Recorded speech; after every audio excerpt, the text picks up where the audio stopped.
All right, today we're going to talk about something that's basically a report card for the Nigerian government. And get this, it's written right into the Constitution.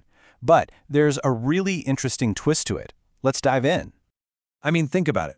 We see all the politics, the headlines, the debates every single day. But what is a government's real job? Like, what are they fundamentally supposed to be doing for us, the people? It's probably the most important question you can ask, right? Well, what's so fascinating is that in Nigeria, the answer isn't just some vague philosophical idea. Nope, it is literally written down, right there, inside the 1999 Constitution. The best way to think about it is this. The Constitution has what is basically an official job description for any government that comes into power. It's a list of their core duties, the things they swear an oath to do. So you see, this goes way beyond just winning an election. This is about defining what good governance even means. The Constitution itself is setting the bar, laying out the standard for what a government has to prioritize if it's going to truly serve its people. So where do we actually find this job description? Well, it's not buried in a bunch of complicated legal jargon. It's laid out, plain as day, in a specific section that really just acts like a national to-do list. Okay, so the official name for it is Chapter 2. But honestly, a much better way to think about it is as a set of national promises, like a moral compass that's supposed to guide every single decision the government makes. And right at the very heart of this chapter, you'll find this incredibly powerful statement from Section 14. I mean, it really boils everything down to one simple core mission: protect people and improve their lives. That's it. That's the government's primary purpose, period. But Chapter 2 goes even deeper than that. It actually directs the state to build a society that's based on fairness, on unity, on opportunity. It's this vision, for making sure everyone gets a fair shot and is treated with dignity no matter who they are or where they come from. And that vision doesn't stop there. It extends to the economy and the environment too. The Constitution literally says the nation's wealth should benefit everyone, not just a select few. And it makes protecting our environment, our air, our water, our land, a core responsibility of the government. And here's another thing. It's not just about what the government has to do. Chapter 2 also lays out national ethics, things like integrity. It gives the media a constitutional job as a watchdog. It even talks about the duties of citizens. The whole point is, this is supposed to be a shared project for the whole nation. Okay, so we've got this incredible constitutional to-do list, right?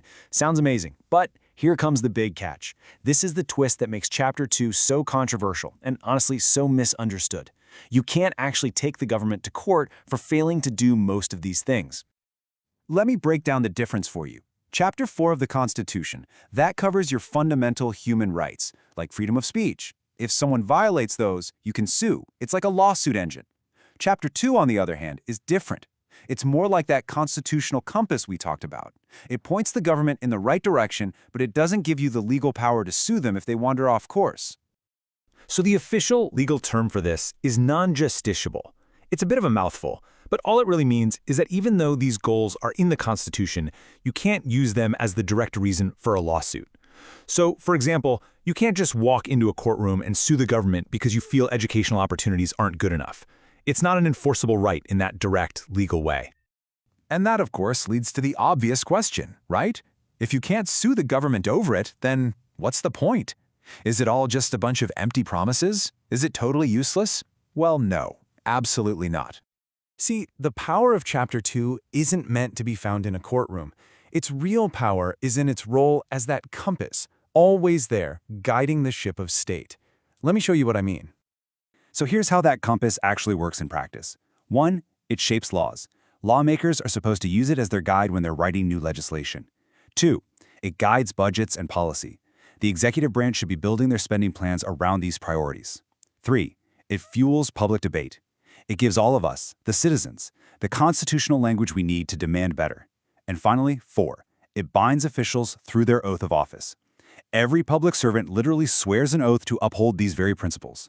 So even if it's not a legal obligation you can sue over, it's a massive moral and political one. And this brings us to what might be the single most important takeaway from all of this.